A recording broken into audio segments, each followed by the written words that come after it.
Morning. আশা করব তোমরা সবাই খুব ভালো আছো আর সুস্থ আছো। আমিও খুব ভালো আছি। আজ হচ্ছে 3 মার্চ, সোমবার। বাজে এখন সকাল 10টা। আজকে একটু লেট করে ব্লগটা শুরু করলাম। সকাল তো আমার শুরু হয়েছে 7টা থেকেই, তো টুকটুক টুকটুক করে সমানে করেই যাচ্ছি। তবে হ্যাঁ, টানা গত 2-3 দিন ধরে আমি কাঁচা ধোয়া করতে পারছি না, কারণ গতকাল তো অপারেশন ছিল ভাইয়ের, ওখানে গিয়েছিলাম। তার আগের দিনও কী কারণে বাথরুম পরিষ্কার করেছিলাম, তার জন্য কাঁচা ধোয়া করিনি। মানে এইভাবে না করতে করতে আবার আমার কাঁচা ধোয়া জমে গেছে।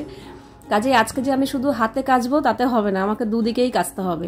মেশিনে যেটুকু পরিমাণ দেওয়ার সেখানে দিতে হবে, আবার হাতেও আমি বালতিতে কিছুটা ভেজাবো। তো এখন তো ছাদে মেলি, অসুবিধা নেই। আগে তো এটা করতে পারতাম না, একটাই মানে অল্প কিছু পরিমাণই কাচতে হতো, কারণ ব্যালকানিতে তো বেশি জায়গা নেই। তো কিছুটা এখানে ওয়াশিং মেশিনে দিয়ে দিলাম। কালকে সোফার কভারও চেঞ্জ করেছিলাম, তো ওগুলোও দিয়ে দিলাম। তবে হ্যাঁ, আমার না কিছু শীতের পোশাক এখনও রয়ে গেছে, যেগুলো কাচা হয়নি, ওই লন্ড্রি ব্যাগের মধ্যেই রয়ে গেছে। তো আজ কাচবো কাল কাচবো করে আর হচ্ছেই না। তো দেখি, চেষ্টা করব আগামীকাল কেচে ওগুলো শুকিয়ে তুলে দেওয়ার। শীতের পোশাক এমনও আছে না যে ওয়ার্ড্রপ থেকে এবার বেরোয়নি। আমার বলো, তাতানের বলো, ইন্দ্রর বলো, এখানে তো সেরকম একটা মানে শীত পড়ে না। ওই ডিসেম্বর আর জানুয়ারি একটু ঠান্ডা পড়ে, কয়েকদিন 5-7 দিন একটু জাকিয়ে ঠান্ডা পড়ে, আর এই বছর তো সেটাও পড়লো না। কাজে শীতের পোশাকের প্রয়োজনই পড়ে না। বেকার এক গাদা আমি ভেবে রেখেছি এবার আর শীতের পোশাক কিনবো না। ওই টানা কয়েকদিন ঠান্ডার জন্য যা আছে ওই দিয়েই চালাবো, কারণ বেকার বেকার আলমারি ভরছে শীতের পোশাকে, জানো, পরাই হয় না। তাতানের তো কিছু শীতের পোশাক মানে এবার বাড়ি করেনি, পরেই নি। এইবারও একবার আমাদের তাল উঠেছিল যে চলো কিছু শীতের পোশাক কিনি তিনজনের। তারপর আমি বললাম না, শীতের পোশাক বেকার কিনে আলমারি জড়ো করা, ও তো পরেই থাকে, পরা তো হয়ই না। মাঝে মাঝে একটু বেরোই, পরি, ব্যাস। 12 মাস তো গরমই থাকে, তো তাই জন্য আবার কিনিনি। তো যাই হোক, ওখানে কিছু ওয়াশিং মেশিনে যেগুলো দেওয়ার সেগুলো দিয়ে চালিয়ে দিয়েছি। আর এখানে আমি হাতে যেগুলো ভেজানোর সেগুলো ভিজিয়েছি। তবে নিয়ে এসেছিলাম অনেক কিছু, কিন্তু ওই একটা বালতিতে না সবগুলো হলো না। আর বেশি করে ভেজাইও নি, থাকবেই। এক বালতি রোজ ভেজাই আমি হাতে কাচার জন্য। আরও কিছু রয়ে গেল, ওগুলো আবার কালকে কাচবো। এগুলো তো আর নোংরা না, রোজের জামা কাপড়। তো থাক, এই কটা ভিজিয়ে রাখলাম। আর ওদিকে তাতান সকালবেলা না আজকে পড়তে গেছিলো, আজকে ওর অনেক সকালেই পড়া থাকে। চলে এসছে বাড়িতে। ও বাড়িতে আসার পর ওকে খাবার দিলাম। রুটি করিনি, গতকালকারই রুটি ছিল। ওকে শুধু একটু ডাল সেদ্ধ করে দিলাম। ও আবার ডাল সেদ্ধ দিয়ে না রুটি খেতে ভালোবাসে। একটু কাঁচা তেল, নুন, কাঁচা পেঁয়াজ, কাঁচা লঙ্কা দিয়ে ডাল সেদ্ধ দিয়েছি। আর ওদিকে আমি কিছু কাজকর্ম সেরে এবার আমিও খাবো। আমারও রুটি আছে, আমি ওই 2টো ডিমের পোচ করে নিচ্ছি। আগে যখন তাতান ডিম খেত তখন আমরা দুজনেই ডিমের পোচ দিয়েই রুটি খেতাম। তো এখন তো তাতানের জন্য আলাদা করে চিন্তা করতে হয়। তো ভাগ্যিস ডাল সেদ্ধটা খায়। তো ডাল সেদ্ধ করতে তো আর বেশিক্ষণ সময় লাগে না। ওকে দিয়ে দিয়েছি, এবার আমিও চলো খেয়ে নেব। খাওয়া দাওয়ার পর ইন্দ্র আবার কিছু বাজার দিয়ে গেল। কিছু বাজার বলতে ওই 2টো দুধের প্যাকেট দিয়ে গেল, একটু চিকেন দিয়ে গেল, ক্যাপসিকাম, এই টুকটাক জিনিস দিয়ে গেছে। তো আজকে আমি জানতাম না যে চিকেন দিয়ে যাবে। আমি তো আমার মতো ছিলাম যে এটা করবো ওটা করবো ভেবে রেখেছিলাম, কারণ আগের দিন তো সবজি টবজি এনেছিল। তো হঠাৎ করে বলছে চিকেন নিয়ে এসছি, চিকেন করো।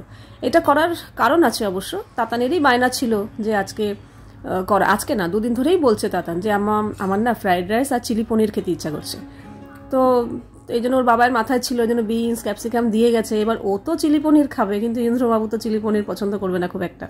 তো তাই জন্য চিকেন নিয়ে এসছে। বলছে তাহলে একটা কাজ করো, ফ্রাইড রাইস তো করোই, আর ওকে চিলি পনির করে দাও, আর আমাদের জন্য চিকেন করে ফেলো। তাহলে ঠিক আছে। আমাদের ঘরে ফ্রাইড রাইস হয় না বহুদিন। পোলাওটা তবু মাঝে মাঝে হয়, কিন্তু ফ্রাইড রাইস একদমই হয় না। তো এদিকে খাওয়া দাওয়া সেরে পূজারও কাজ করা হয়ে গেছে, ও বেরিয়ে গেছে। তো বাসনটা না গুছিয়ে ভাবলাম তাহলে আগে চিকেনটা ধুয়ে ম্যারিনেট করে রাখি। তবে আজকে আর চিকেন ওই আদা রসুন পেঁয়াজ টেয়াজ সব কিছু দিয়ে মাখাইনি। পরিষ্কার করা হয়ে গেছে, বাসনও জায়গা মতো রেখে দিয়েছি। এই কটা থাক, জল ঝরলে পরে রাখবো। আজকে পনির করব। পনিরটা ডিপ ফ্রিজ থেকে একটু জলে ভিজিয়ে রেখেছি। আর এখানে সমস্ত কাটাকুটি বাটাকুটি আমার হয়ে গেছে। এই যে কিছুটা ক্যাপসিকাম পেঁয়াজ এইভাবে কেটেছি, এখানে বিনস আর গাজর কেটেছি, এখানে কিছুটা পেঁয়াজ কুচিয়ে রেখেছি, আলু কেটে ধুয়ে রেখেছি, আর এখানে বাসমতি চাল ভিজিয়ে রেখেছি, আর এখানে আদা রসুন আর কাঁচা লঙ্কা বেটে রেখেছি। আর এখানে তো নুন টক দই দিয়ে দেখলেই তখন চিকেনটা ম্যারিনেট করে রেখেছি। এটা থাক। আর এটা হচ্ছে তাতানের মৌসুমির জুস। মাম নে,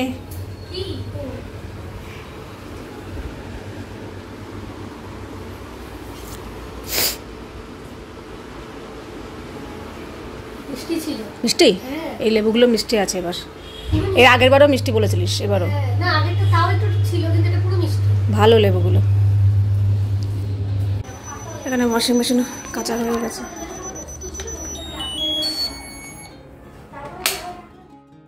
তো মোটামুটি সকালের যা যা কাজকর্ম থাকে সেগুলো আমি সব কমপ্লিট করে গুছিয়ে এইবার আমি স্নান করতে যাচ্ছি। স্নান করে এসে ছাদে জামা কাপড় মেলবো, একেবারে কেচেই বেরোবো। আজকে ছাদে গেছি, ওরে বাপরে কি রোদের তাপ!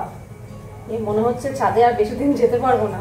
আর একটু গরম পড়লে না, এপ্রিল মে জুনের গরমে ছাদে যাওয়া যাবে না, ওই ব্যালকনিতেই মেলতে হবে। কারণ এসেই না আমি হয়রানি হয়ে গেছি। কিছুক্ষণ সোফার মধ্যে ফ্যান চালিয়ে বসলাম, এক গ্লাস জল খেলাম, তারপরে এখন ভালো লাগছে। যাই হোক, এখানে তো সমস্ত কিছু গুছিয়ে রেখেই গেছিলাম। স্নান টান সেরে এসে এদিকে আমি আলুটা সেদ্ধ বসিয়ে দিয়েছি। আজকে যে চিকেন করবো না, চিকেনের আলু সেদ্ধ করে নেবো। কারণ আলু সেদ্ধ হতে না অনেকটা সময় লাগে, চিকেন হয়ে যায়, আলু সেদ্ধ হতে চায় না। আলুটা একটা সিটি দিয়ে নেবো, তারপরে যেরকমভাবে ভেজে লাস্টে আলু মিশিয়ে দেবো। আর চিকেনটাও আজকে একটু অন্যরকমভাবে করবো।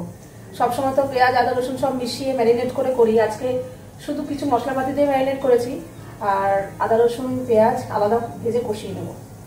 তো এখানে পনিরটাও কেটে নিলাম, হবে আজকে চিলি পনির।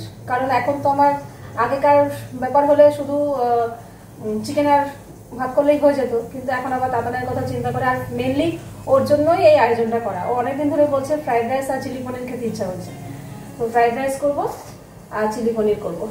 পেঁয়াজ ক্যাপসিকাম তো কাটাই আছে, তো আগে পনিরটা করে নেবো, তারপর চিকেন বসাবো। আর এখানে ভাতের জন্য জলও বসিয়ে দিয়েছি। তো চিলি পনির করার জন্য আমি এখানে অল্প একটু টক দই নিয়ে নিচ্ছি, কারণ পনিরটা না একটু ম্যারিনেট করব, করে তারপর ফ্রাই করব। তো একটু টক দই, একটু লঙ্কার গুঁড়ো, স্বাদ মতো নুন, আর একটু কর্নফ্লাওয়ার নিচ্ছি। আর নেব অল্প একটু চালের গুঁড়ো। চালের গুঁড়ো দিলে শুনলাম যে একটু ক্রিস্পি হবে পনিরটা, তাই জন্য এই অল্প একটু ছোটো চামচের 1 চামচ একটু চালের গুঁড়ো দিয়ে মশলাটাকে ভালো করে মিশিয়ে নিয়ে তারপর টুকরো করে কেটে রাখা পনিরগুলো দিয়ে দেবো, দিয়ে হালকা হাতে ভালো করে মাখিয়ে নেব। আর ওদিকে তো সব সবজি টবজি কাটা হয়েও গেছিলো, চালও ভেজানো হয়ে গেছে। আর ওদিকে আমি অলরেডি ভাতের জন্য জল বসিয়েও দিয়েছি। জলটা গরম হয়ে গেলে ভিজে রাখা চালটাও দিয়ে দেবো ভাত করার জন্য। তো পনিরটা এখানে ভালো করে মাখিয়ে নিলাম। আর এই দেখো, আমি জলের মধ্যেই গোটা গরম মশলা দিয়েছিলাম, ওই তেজপাতা, এলাচ, লবঙ্গ, দারচিনি সব কিছু দিয়ে জলটার মধ্যে, তারপর চালটা দিয়ে ভাতটা হয়ে গেলেই ফ্যান ঝরিয়ে নেবো। আর আমি না এইভাবেই পোলাও বলো, ওই বিরিয়ানি বলো, ফ্রাইড রাইস বলো, এরকম যখন ভাত আগে করতে হয় হাঁড়িতে করি না, এরকম বড় জায়গাতে করি, তারপর ছাঁকনির মধ্যে ভাতটা ঢেলে দিই, জল ঝরে যায়, ব্যাস আমার সুবিধা হয়। তো ওদিকে ভাতের কিন্তু ফ্যান আমি ঝরাতে দিয়ে দিয়েছি, ছাঁকনিতে ঢেলে দিয়েছি। আর এদিকে পনির ফ্রাই করছি। আর বিশ্বাস করে, পনির ফ্রাই করতে আমার একদম ভালো লাগে না। যখনই আমি পনির ভাজি কড়াইতে লেগে যাবে। আজকে তো ম্যারিনেট করে ভাজি, আজকেও কড়াইতে লেগে গেছে, কড়াইটা দেখে বুঝতেই পারছো। তো যাই হোক, মোটামুটি ফ্রাই করে পনিরটা তুলে রেখেছি। সাদা তেলেই করছি। তেলের মধ্যেই একটু আদা রসুন কুচি, পেঁয়াজ কুচি, এই কাঁচা লঙ্কা কুচি দিয়ে জাস্ট একটু সামান্য নাড়াচাড়া করে তারপরে এই যে পেঁয়াজ আর ক্যাপসিকামটা যে এইভাবে কেটে রেখেছিলাম এটা দিয়ে দিলাম। আর হ্যাঁ, আমি কিন্তু গ্যাসের ফ্লেমটা কমিয়ে দিয়েই ভাজবো, কারণ এর যে কালারটা, ক্যাপসিকামের কালারটা চেঞ্জ হয়ে গেলে ভালো লাগে না, প্রথম কথা। দ্বিতীয় কথা, খুব বেশি রান্না হয়ে গেলে না পেঁয়াজ ক্যাপসিকামের যে ক্রাঞ্চিনেস ব্যাপারটা সেটা থাকে না। চিলি পনিরে ওই ক্রাঞ্চি ব্যাপারটা থাকলে ভালো লাগে। তো সামান্য একটু গ্যাসটা কমিয়ে রেখে এই 5-6 মিনিটের মতো একটু নাড়াচাড়া করে নিয়ে এরপর সমস্ত রকম সস দিয়ে দিচ্ছি। সয়া সস দিলাম, চিলি সস দিলাম, আর টমেটো সসটা একটু বেশি দিচ্ছি, 3 চামচের মতো টমেটো সস দিচ্ছি। দিয়ে এবার সসটা দিয়ে সবজিগুলো ভালো করে একটু মিশিয়ে নেব। তো ভালো করে মিশিয়ে নিয়েছি, কিছুক্ষণ নাড়াচাড়া করে নিয়েছি। আর এখানে আমি সামান্য একটু জলের মধ্যে 2 চামচ কর্নফ্লাওয়ার গুলে রেখেছিলাম, সেই জলটা দিয়ে দিলাম। দিয়ে এবার একটু ভালো করে নাড়াচাড়া করে নেব, ওই একটু থকথকে গ্রেভিটা হওয়ার জন্য আর কি। সস তো দিয়েছি, আর এই কর্নফ্লাওয়ার গোলা জলটা দিলে একটু গ্রেভি হয়। তো নুন চেক করে দেখলাম, সসে তো এমনিতেই নুন থাকে, তো দেখলাম না, মনে হলো আরেকটু নুন দরকার। তো সামান্য একটু নুন আর অল্প একটু চিনি দিয়েছি। দিয়ে দেখো, খুব সুন্দর গ্রেভিটা কিন্তু ঘন হয়ে গেছে। তারপর গ্যাস আমি অফ করে দিলাম। দিয়ে এবার ভেজে রাখা পনিরগুলো দিয়ে জাস্ট একটু মিশিয়েই নামিয়ে দেবো। খুব বেশি পনির রেখে দেবো না, তাহলে পনিরের ক্রাঞ্চিনেসটাও চলে যাবে, আর পেঁয়াজ ক্যাপসিকাম তো রয়েছে। ব্যাস, একদম বেশিক্ষণ সময় লাগলো না, খুব ঝটপট হয়ে গেল চিলি পনির। কোনো কিছু তো আর সেদ্ধ টেদ্ধ করার ব্যাপার নেই যে না সেদ্ধ করতে হবে, তো ঝটপটই হয়ে গেল। তো এদিকে তাতানের জন্য চিলি পনির রেডি।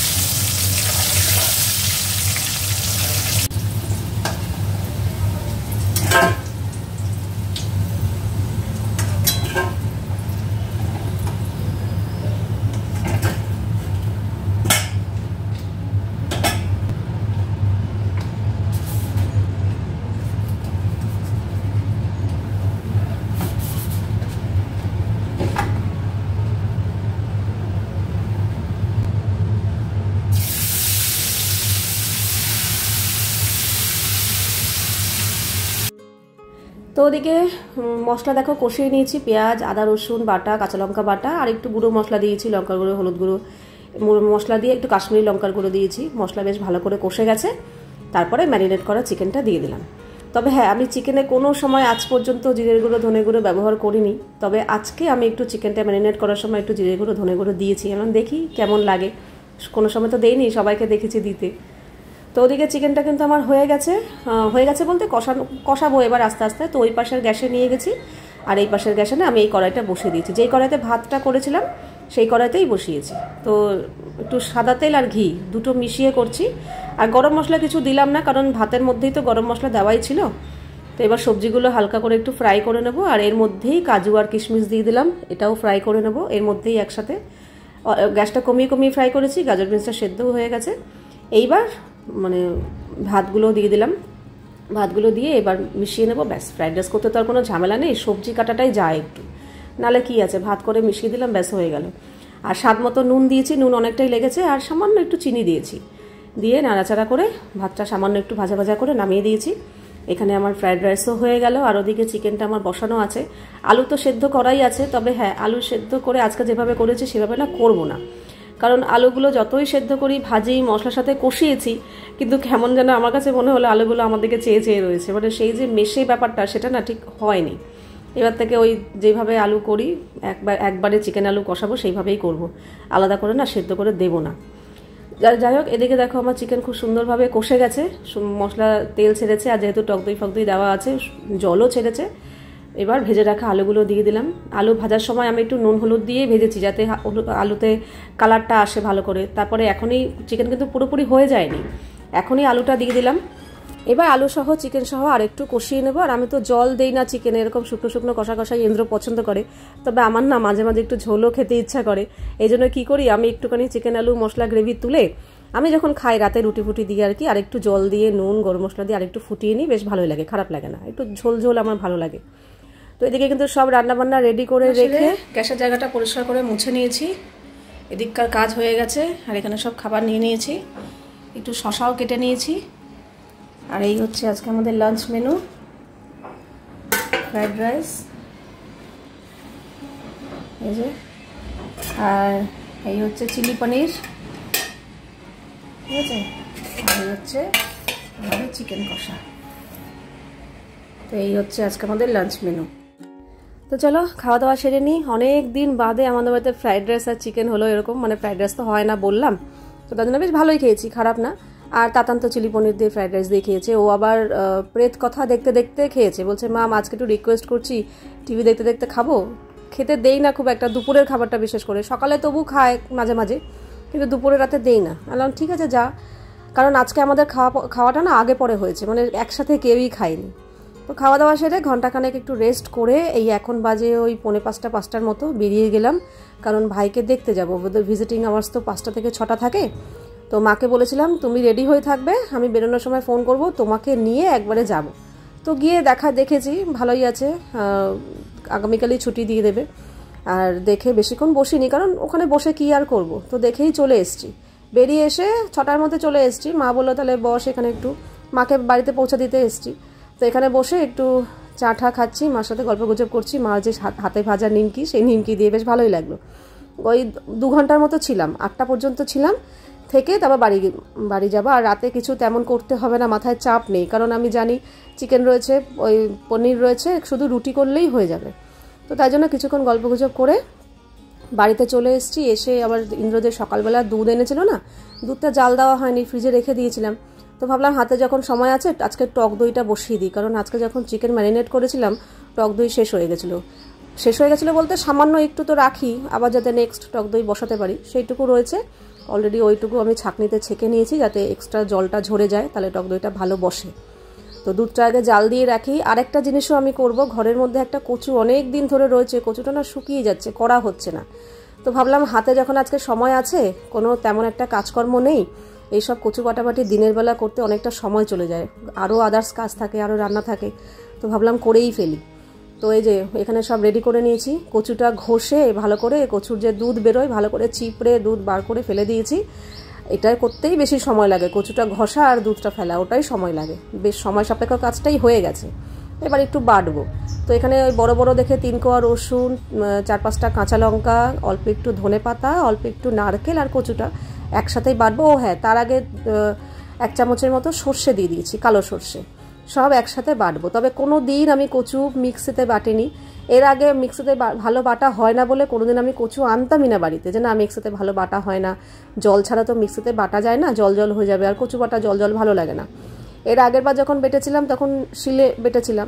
তো ভাবলাম কি রাত হয়ে গেছে, আবার এখন শিলনোড়া বার করবো, দেখি তো মিক্সিতে একবার ট্রাই করেই দেখি না কেমন হয়। বিশ্বাস করে খুব ভালো হয়েছে গো। এর আগের দিন যখন শিলে বেটেছি তার থেকে বরং ভালো হয়েছে। তবে হ্যাঁ, একটু সময় দিয়ে বেটেছি, মানে সামান্য একটু একটু একটু করে 1 ফোঁটা করে জল দিয়ে বারবার মিক্সিটা চালিয়েছি আর কি, একবারে করিনি। প্রায় 7-8 বার আমি মিক্সি চালিয়েছি, চেক করে করে। অল্প একটু জল দিয়ে ঘুরিয়ে নিয়েছি, তারপর দেখছি তো কেমন হয়েছে, আবার আরেকটু জল দিয়ে ঘুরিয়েছি, মানে এরকম করে করে বেশ সুন্দর হয়েছে। দেখো একটু জল জল হয়নি, আর মানে সুন্দর ঘন থকথকা ব্যাপারটাই হয়েছে, আর সফট হয়েছে, সুন্দরভাবে পেস্ট হয়েছে। তো বাটা হয়ে গেল। তো ভুলে গেছিলাম বাটার সময় যদি একটু নুন আর লেবু দিয়ে বেটে নিতাম তাহলে ভালো হতো, নুনটা মেশাতে ভুলে গেছিলাম। তো এখন নুন, সামান্য একটু পাতিলেবুর রস আর একটু কাঁচা সর্ষের তেল এরকম মিশিয়ে রেখে দিই। অনেকটা হয়েছে কচু বাটা, এতটা আমি নিচেও একটু দেবো মাকে, আর আমরা নেব, অনেকটাই হয়েছে কচু বাটা। তো এই বিশাল বড় একটা কাজ আমার সারা হয়ে গেল। এটা এবার ফ্রিজে রেখে দেবো, কালকে খাওয়ার আগে বার করব। তো ওটা হয়ে গেল। এবার টক দইটা বসাবো। টক দই তো বলেইছিলাম জল ঝরানোর জন্য ছাঁকনিতে রেখে দিয়েছিলাম, জলটা এক্সট্রা জল ঝরে গেছে, তাহলে না টক দইটা বেশ ঘনভাবে বসে, আর নাহলে জল জল হয়ে যায়। তো ওখানে টক দইটা নিয়ে নিলাম, সামান্য একটুই ছিল, ওতেই টক দই বসে যায়। আর দুধটা এখন উষ্ণ গরম রয়েছে, কারণ অনেকক্ষণ আগে জাল দিয়েছি, তো এখন যেই গরমটা রয়েছে উষ্ণ গরম দিয়ে রেখে দিলাম, সারা রাত থাকবে, সুন্দর টক দই বসে যাবে। তো এবার রুটি করে নিচ্ছি। আর এখানে আবার তাতানের পড়াশোনা হয়ে গেছে, আমাকে বলছে মা আমি গল্পের বই পড়ছি, তোমাকে বলে বলে পড়বো, মানে আমাকে শুনিয়ে শুনিয়ে পড়বে আর কি। ওর একা একা ওই ঘরে থাকতে ভালো লাগছে না, বলছে তুমি এখানে কাজ করো, আমি এখানে গল্পের বই আমিও পড়ছি, তুমিও শুনবে। প্রথমে তো এসেছিল, বলে মাম আজকেও আমি রুটি করবো। আমি বলছি মাম কালকে করেছিস তো, আজকে আমার দেরি হয়ে গেছে, আজকে এইসব কাজ করতে করতে একটু লেট হয়ে গেছে, আলাম আজকে ঝটপট করে আমি করে নিই, আবার তুই অন্য সময় করবি। বলে ঠিক আছে, তাহলে আমি গল্পের বই পড়ি। আমি বলছি ঠিক আছে। তো ওই গল্পের বই পড়ছে আর আমিও শুনছি, আর এদিকে রুটিগুলো করে নিচ্ছি। ব্যাস এই তো আজকে দিনটা এইভাবেই কাটালাম। তো চলো আজকের ভিডিওটা এখানেই শেষ করছি, আবার দেখা হবে নেক্সট ভিডিওতে। ততক্ষণের জন্য love you all, good night and tata.